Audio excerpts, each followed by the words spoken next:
Petit Jornal. Inteligência e irreverência em doses diárias.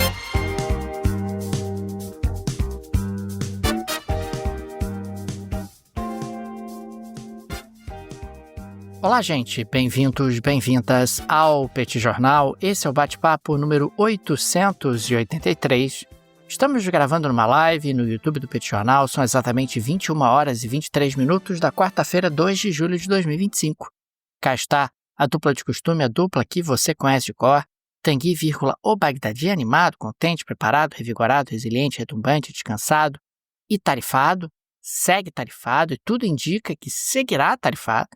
E Daniel Souza aqui, esse que vos fala. Ao longo dos próximos minutos, repercutiremos aí os principais acontecimentos internacionais das últimas horas.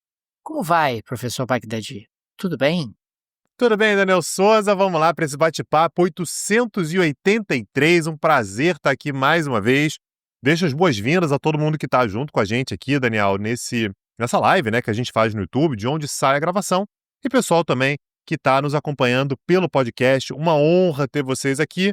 Apenas um aviso rápido, Daniel Souza. Amanhã, nessa quinta-feira, dia 3 de julho, não teremos episódio. A gente volta na sexta-feira pela manhã com o tradicionalicíssimo Petit Invest, mas de qualquer maneira, amanhã não teremos episódio por conta de um outro compromisso que nós teremos. E Daniel, aproveitando que a gente está falando sobre compromisso, eu queria começar o nosso episódio de hoje falando sobre a cúpula dos BRICS, que vai acontecer ao longo dos próximos dias, né? A agenda oficial entre os dias 5, né, nessa sexta-feira agora, e 8 de julho, né? Então, vai ser, aliás, 5 sábado, né? Até dia 8 de julho, nós teremos a cúpula dos BRICS no Rio de Janeiro. Claro, Daniel, que há uma expectativa grande, principalmente porque o Brasil recebeu a cúpula do G20 no ano passado, né, que aconteceu aqui no Rio de Janeiro também, no Museu de Arte Moderna. Foi uma cúpula com muitos convidados, né, que vieram, muito importante. Biden veio, Xi Jinping veio.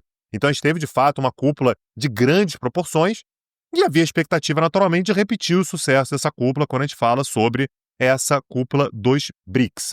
Aparentemente, no entanto, a cúpula não vai ser tão movimentada quanto aquela. Como já era de se esperar, Daniel, Vladimir Putin não vem. Vladimir Putin, aliás, não vi, me parece, que causa alívio na política externa brasileira. Também não veio no G20, né, Tanguy? Também não veio no G20, perfeito. Não virá, lembrando que há um mandado de prisão contra ele no Tribunal Penal Internacional. O Brasil é parte do Tribunal Penal Internacional, ou seja, se tudo fosse ser seguido normalmente, Vladimir Putin, ao pisar no Brasil, deveria ser preso, o que obviamente não aconteceria. O Brasil teria que dar um jeito disso não acontecer.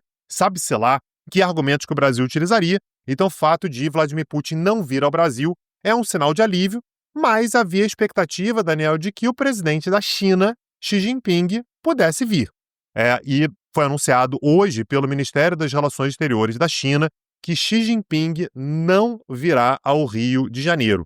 Quem vai representar o país aqui na cúpula será o primeiro-ministro, o Li Qiang.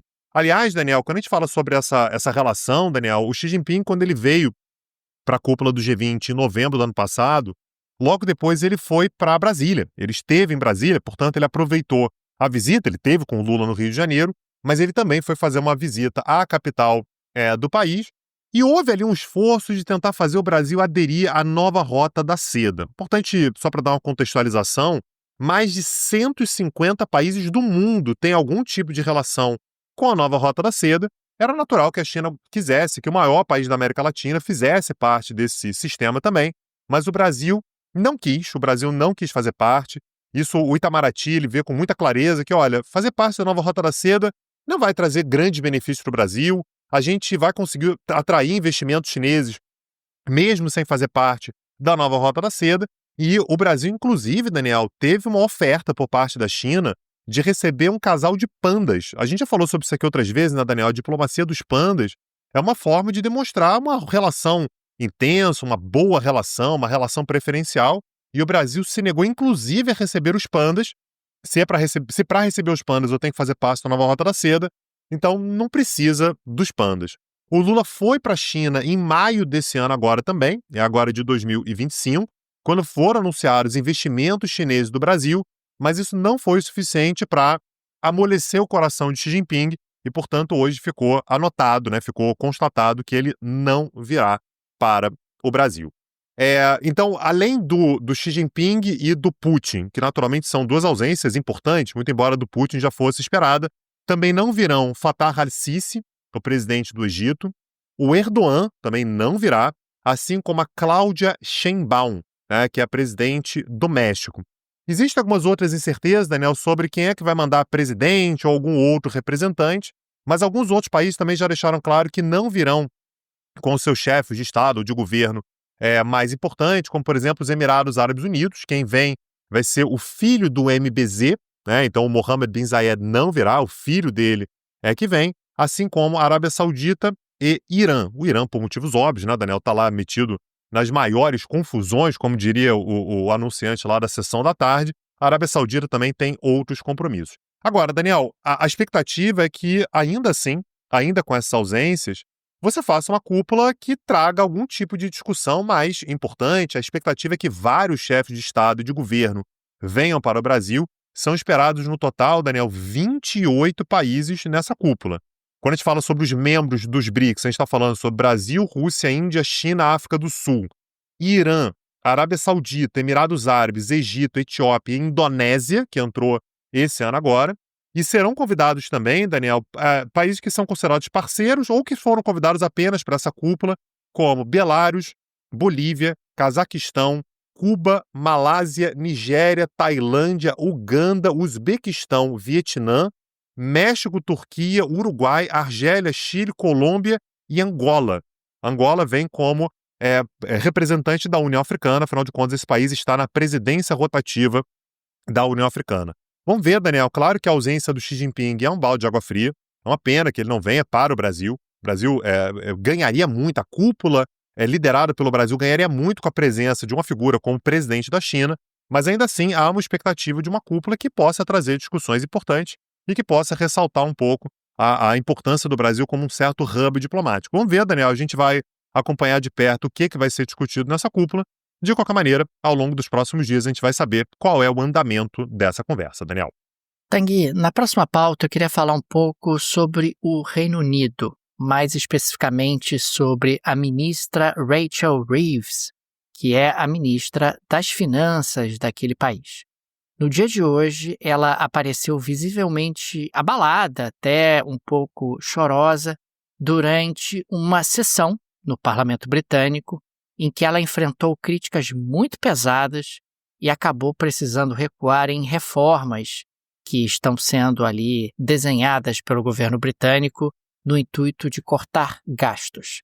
O Reino Unido tem tido aí um crescimento do seu endividamento, o endividamento do setor público está batendo aí na casa de 100% do PIB, o que é muita coisa, e consequentemente o governo britânico está se sentindo pressionado a adotar medidas que possam reequilibrar as contas e conter o crescimento do endividamento.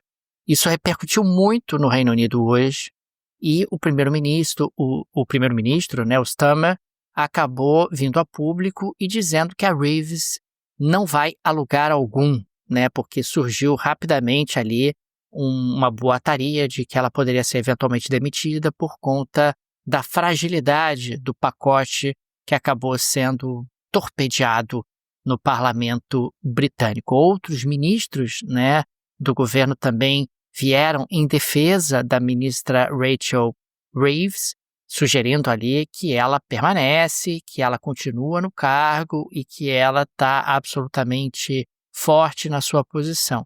Os títulos britânicos tiveram no dia de hoje a maior alta na taxa de juros desde 2022. Isso é sinal de uma certa fraqueza na credibilidade do governo britânico. Claro, se você não considera que o governo britânico vai conseguir organizar as contas, o que você faz? Exige do governo britânico juros mais altos para financiá-lo. Foi o que aconteceu hoje. Quer dizer, o mercado estava exigindo juros mais altos para financiar o governo britânico e, além disso, a Libra caiu cerca de 1% em relação às principais moedas do mundo, que não é pouca coisa. Existe agora um ambiente de muita imprevisibilidade. O que vai ser feito? O governo vai levar adiante um pacote de corte de gastos? Vai ter aumento de impostos? Como é que você vai enfrentar esse problema que é absolutamente concreto? ou você vai deixar simplesmente o problema crescer, o endividamento do setor público crescer. É muito interessante observar que essa questão fiscal é uma temática em cada vez mais países.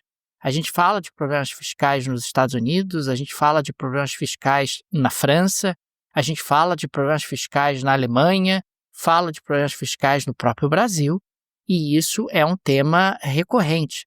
Aliás, os organismos multilaterais já apontaram o crescimento do endividamento dos países como sendo um elemento de enorme preocupação. Porque o que acaba acontecendo, Tanguy, é o seguinte: endividamento de governos funciona enquanto você tem pessoas dispostas a financiar esse endividamento. É mais ou menos assim, né? É como se você tivesse uma bola, aí você passa a bola para o coleguinha do lado, que passa a bola para o coleguinha do lado, que passa a bola para o coleguinha do lado, até que a bola retorna para você. Financiamento de governos é a mesma coisa. Eu financio, daqui a algum tempo o governo vai pegar emprestado com outro, vai pegar emprestado com outro, vai pegar emprestado com outro e vai me pagar. Enquanto as pessoas continuarem dispostas a financiar, tá tudo bem. O problema é que conforme o endividamento vai saindo do controle, essa disposição tende a diminuir. E a sinalização de que essa disposição diminuiu é quando você tem um aumento da taxa de juros que é cobrada dos diferentes governos. É algo preocupante, é algo que pode trazer aí problemas macroeconômicos importantes. E antes disso, você vai ter tensões nos diferentes parlamentos. Vou aumentar imposto, aumenta imposto em cima de quem? Vou cortar gasto, corto o gasto em qual área?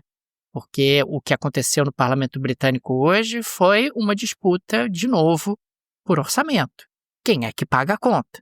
Né? Quem é que vai realmente ter que oferecer aí a sua cota de sacrifício dentro de um contexto onde o endividamento está crescendo e dentro de um contexto onde demandas por aumento de gasto se ampliam, como é o caso dos gastos militares, que a gente falou aqui no Petit Jornal há poucos dias. Quer dizer, quando você tem ali a expectativa de gastar 5% do PIB em defesa, vai sobrar muito corte para muita área dentro do governo para que esse tipo de despesa possa crescer nessa magnitude.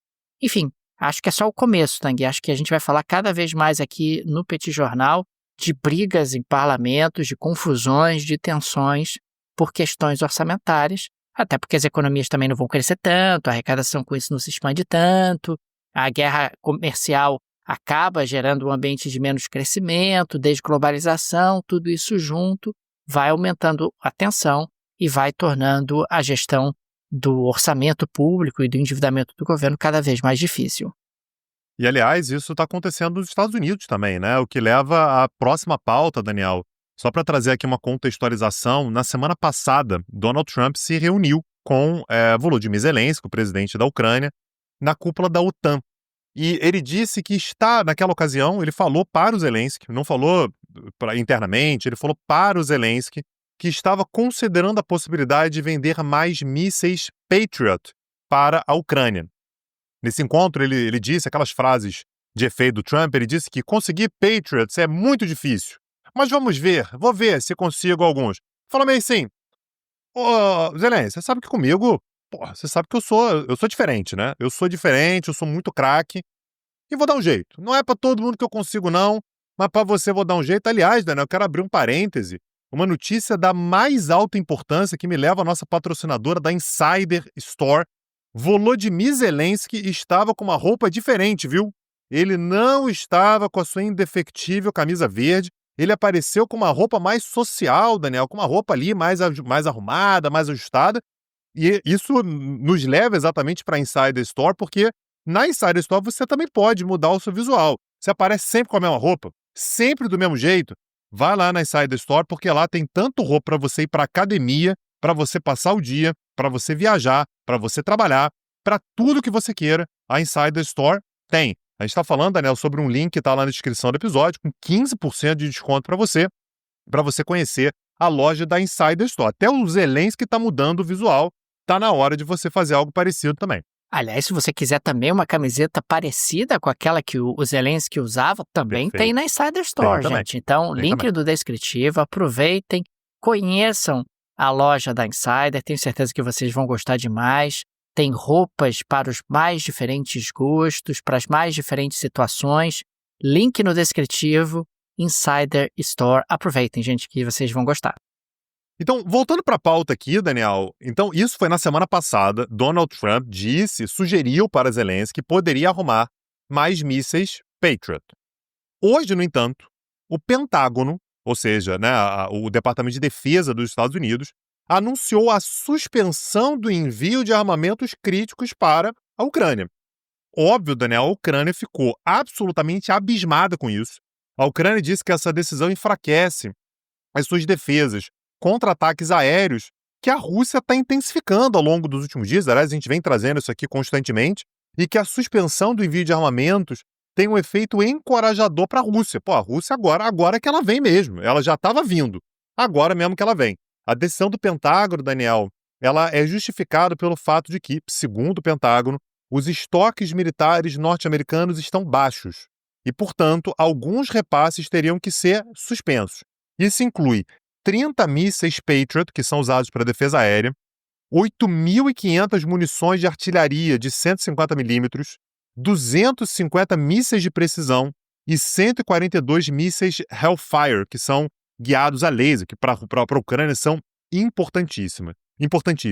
A Ucrânia, Daniel, disse que não foi informada formalmente da suspensão e pediu esclarecimentos dos Estados Unidos, e a reação foi de, abro aspas, choque total. A Ucrânia disse, olha, eu não estou acreditando que isso possa acontecer. E aí, Daniel, é impressionante como é que, sob a presidência de Donald Trump, todo mundo começa a falar mais ou menos parecido com ele, né? Quem falou sobre isso, quem foi perguntado, hoje, obviamente, foi o departamento de imprensa, né? Então, quem estava lá hoje era a vice-secretária de imprensa da Casa Branca, a Anna Kelly, e ela disse que a decisão foi tomada, abro aspas, para colocar os interesses americanos em primeiro lugar. E aí, alguém perguntou, pô, mas será que isso significa um enfraquecimento dos Estados Unidos? Será que os Estados Unidos, não estão com arma suficiente? E aí a resposta dela, que eu consigo imaginar o Trump falando isso, a resposta dela foi: o poder dos Estados Unidos permanece intacto. Pergunte ao Irã, né? Então, como se alguém fosse perguntar, e aí, Irã, como é que tá a situação aí? Tá intacto? Não tá? Mas segundo a Anna Kelly, portanto, o poder americano tá intacto, os estoques estão meio baixos. Então, assim, que se dane a Ucrânia, deixa a Ucrânia para lá. Agora, Daniel, a Rússia olhando para isso, naturalmente, ela esfrega as mãozinhas, né? Eu falei ontem, né, na pauta de ontem, que a Rússia anunciou que tinha conseguido tomar a totalidade de Luhansk, o que para a Rússia é um super marco simbólico importante e tudo. E hoje você tem mais esse fato de que a Ucrânia não receberá uma parte importante dos armamentos que receberia dos Estados Unidos. Quem se manifestou também, óbvio, foi a OTAN. A OTAN disse, olha, quem falou isso foi o Mark Rutte, né, o secretário-geral da OTAN. Papi. Não, ele falou que o Trump era o Daddy. Eu acabei fazendo aqui uma tradução livre, né, do Papi.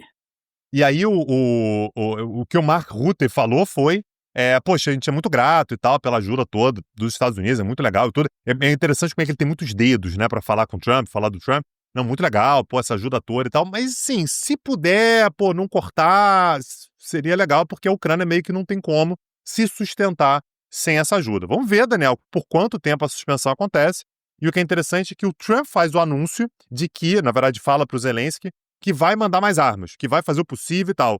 Mas na hora que é para anunciar que não vai mandar, aí não é ele, né? Aí é um aviso do Pentágono que vai ser justificado lá pela vice-secretária de imprensa, não é nem a secretária de imprensa, né? A Leavitt é a vice-secretária de imprensa que vai dar o anúncio. É meio que notícia ruim, aí você deixa os outros darem, né?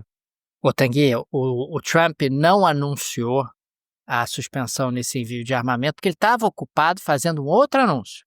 Ele anunciou que foi fechado um acordo comercial entre os Estados Unidos e o Vietnã. O acordo teve os seus detalhes formalizados? Não. Foi confirmado por autoridades vietnamitas? Também não. Sabemos quando ele entrará em vigor? Tampouco. Mas o Trump anunciou, porque o importante é anunciar. O Trump disse que o Vietnã pagará com as tarifas. Pagará, porque é isso que importa. O Vietnã tem que pagar. Tarifas serão impostas, a arrecadação do governo americano vai aumentar e os vietnamitas vão pagar.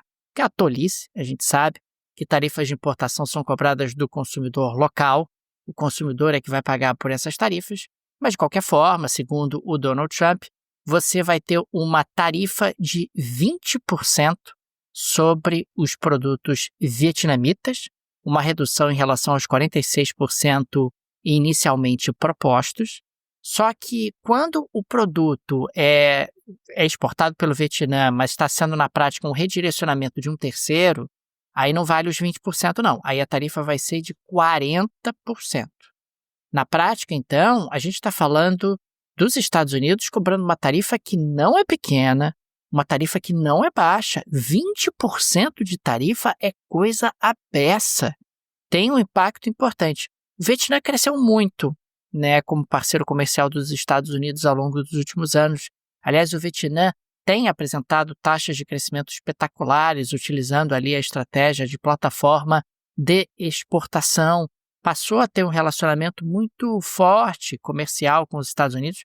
Hoje, o Vietnã é o 10º maior parceiro comercial dos Estados Unidos, o que não é pouca coisa. O Vietnã é um país pequeno, um país no Sudeste Asiático, longe geograficamente dos Estados Unidos, mas mesmo assim é o 10º maior parceiro comercial dos Estados Unidos. Enfim, o que a gente pode concluir é que o Trump está muito focado em fechar uma grande quantidade de acordos, só que esses acordos estão envolvendo sempre tarifas altas. É aquilo que o Trump sempre faz. Coloca lá em cima, mete 46% de tarifa e depois fecha por 20%. Mas não volta ao patamar de tarifa que nós tínhamos no ano passado. O patamar de tarifa que os Estados Unidos sempre praticaram ao longo das últimas décadas. Aliás, o Trump também aproveitou o ensejo e declarou que não vai estender o prazo final de 9 de julho para que os países fechem acordos comerciais com os Estados Unidos. E, em particular, você teve ali uma advertência ao Japão. Ele afirmou não estar certo de que o acordo com o Japão vai acontecer. Ele está muito pessimista, muito preocupado que o acordo com o Japão talvez não aconteça, e se não acontecer, paciência. Vamos meter ali 30% ou 35%, ele nunca é claro, né? Ele sempre dá uma margem ali do que pode acontecer, então você vai ter ali tarifas mais altas sobre o Japão. O Trump criticou o fato do Japão não importar arroz americano, apesar de sua suposta escassez interna desse grão, e tem tentado ali, de alguma forma, abrir espaço para o arroz americano no mercado japonês. Enfim, ao longo da próxima semana, melhor dizendo, a gente vai ter aí muitas emoções, porque muitos acordos comerciais serão fechados pelos Estados Unidos ou não, né? Vamos ver o que vai acontecer. O nível de imprevisibilidade do Trump é sempre algo muito, muito impressionante, e em termos de política comercial, em termos de impacto econômico, isso não é bom. Daniel Souza, como próxima pauta, eu queria trazer de novo as negociações em torno do Oriente Médio, né, particularmente ali na região da faixa de Gaza.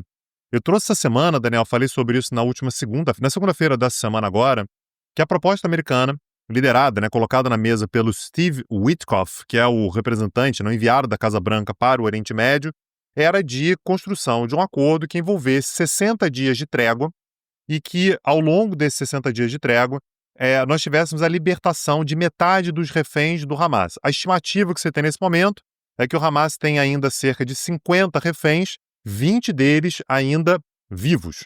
Então, haveria, portanto, essa liberação de metade dos reféns, que seriam trocados por prisioneiros palestinos, e com isso, portanto, construiria-se confiança para um acordo lá na frente que levaria ao fim da guerra. Hoje, Israel anunciou que concorda com os termos, concorda com a decisão, e o Hamas disse que está estudando a proposta, mas exige que haja um compromisso com a retirada total das tropas israelenses, das forças israelenses da faixa de Gaza. E aí, Daniel, o Netanyahu voltou para o seu modo normal. Na segunda-feira, eu falei que o Netanyahu, pela primeira vez, ele estava demonstrando ali que, olha, os reféns são a prioridade, se tiver acordo sobre os reféns, beleza, de repente a gente até encerra a guerra, se os reféns voltarem, hoje Netanyahu, no entanto, voltou para sua forma tradicional de lidar com o assunto e disse que não haverá qualquer tipo de acordo com o Hamas, porque o Hamas precisa acabar. Segundo ele, não haverá um Hamastão, né? Fazendo referência à faixa de Gaza, não poderá se tornar o país do Hamas, o Hamastão. Isso acabou. Você tem uma ideia, Daniel, de como é que as coisas estão se movimentando dentro da sociedade israelense?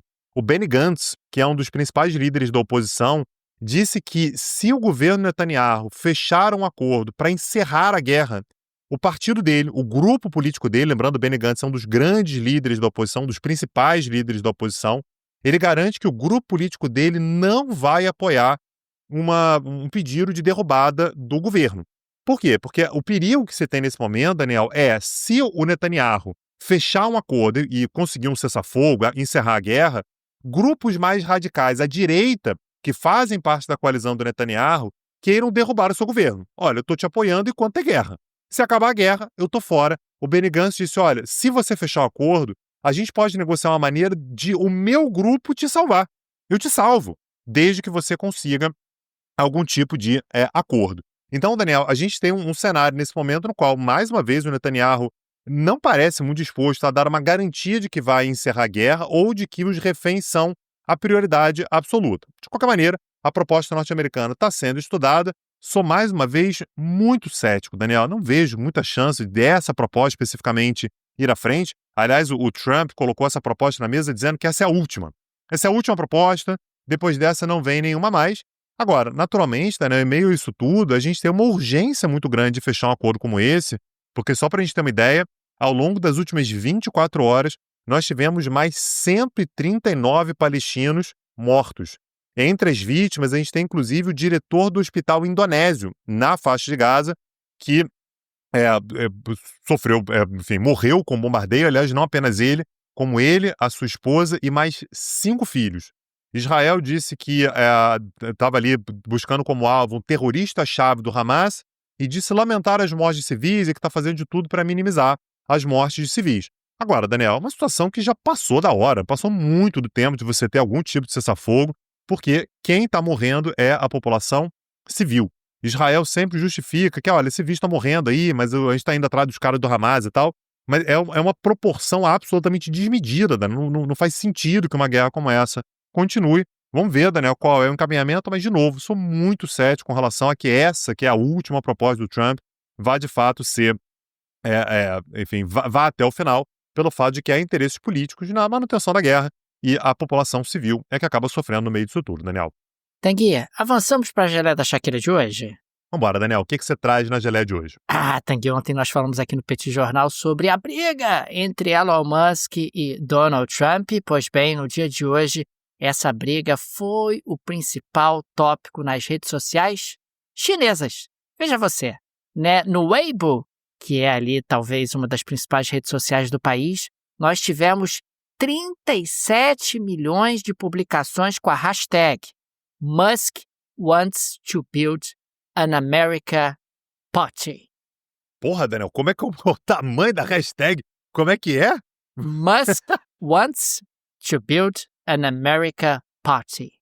Tá. Tanguy, veja você, os chineses apoiando o Elon Musk nessa briga. Todos eles diziam, olha, se o Elon Musk colocar ali a tech-driven, o seu raciocínio tech-driven, os Estados Unidos têm muito a ganhar e todo mundo muito crítico aos Estados Unidos. E o que foi surpreendente, Tanguy, é que as pessoas dizem que na China as redes sociais são censuradas, mas nesse caso não teve censura. O que importa é que as pessoas estavam fazendo as publicações corretas, na direção correta. O governo chinês aparentemente tem um lado nessa briga, e esse lado... Me parece que o lado chinês é a briga, né? Quanto mais puder incentivar essa briga aí, meu amigo, deixa rolar. Muito, muito boa colocação. Agora, entre os dois, o governo chinês tem uma leve simpatia pelo Elon Musk, né? Porque afinal o Elon Musk tem fábrica aqui, o Elon Musk é nosso amigo em alguns negócios, enquanto o tal do Trump só quer nos tarifar. Então, Tanguy, veja você que nas redes sociais chinesas nós tivemos aí debates acalorados ao longo do dia de hoje, tentando ali repercutir os principais acontecimentos, os mais recentes acontecimentos da briga entre Elon Musk e Donald Trump. Mas é algo que chama atenção e, claro, acaba trazendo aqui repercussões deliciosas no podcast do Petit Jornal. Agora, você observa aqui comigo, Daniel Souza, a gente está falando sobre essa geleira Shakira aí que tem Donald Trump, tem Elon Musk e tem a China.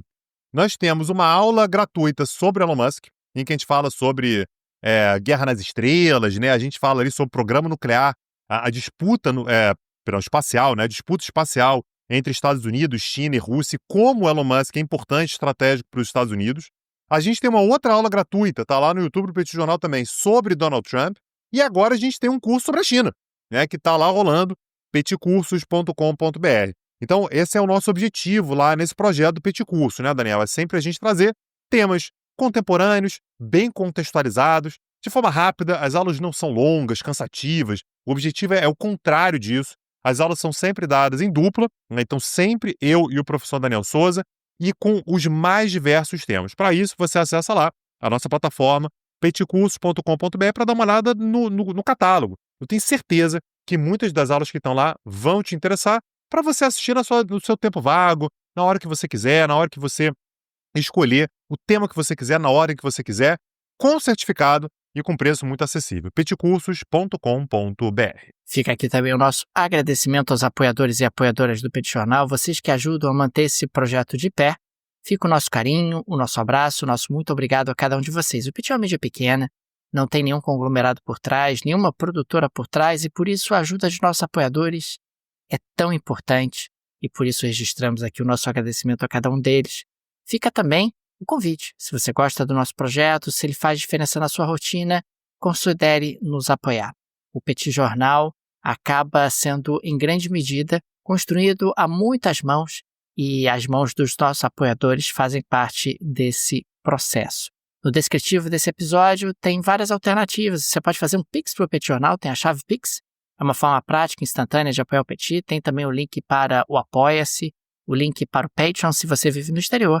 Tenho certeza que uma dessas alternativas será confortável para você. É isso, Daniel Souza. A gente volta na sexta-feira pela manhã com mais um episódio do Petit Invest. Nos vemos, um abraço e até a próxima. Valeu! Tchau, tchau. Petit Jornal. Inteligência e irreverência em doses diárias. Acesse www.petitjornal.com.br.